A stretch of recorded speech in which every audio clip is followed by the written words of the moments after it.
প্রত্যেকবার একইভাবে ওটস খেতে খেতে যখন বোর হয়ে যাবে তখন এইভাবে একবার ট্রাই করে দেখতে পারো।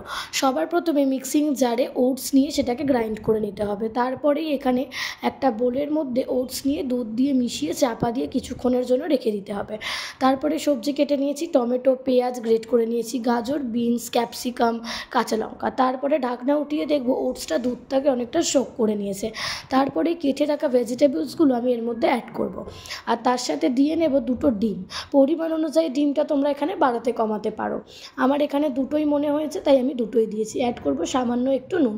তারপর ভালো করে এটাকে মিশিয়ে নিতে হবে যাতে কোনো লাম্পস না থাকে আর সবটা যাতে ভালো করে মিশে যায়।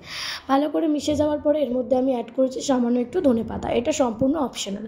তারপরে প্যানে একদম সামান্য তেল বা বাটার ব্রাশ করে এর মধ্যে ওটসের ব্যাটারটা দিয়ে এপিট ওপিট করে ভালো করে উল্টে নিলেই রেডি আমাদের ওটস অমলেট। এটা দারুণ সুন্দর একটা ব্রেকফাস্ট অপশন।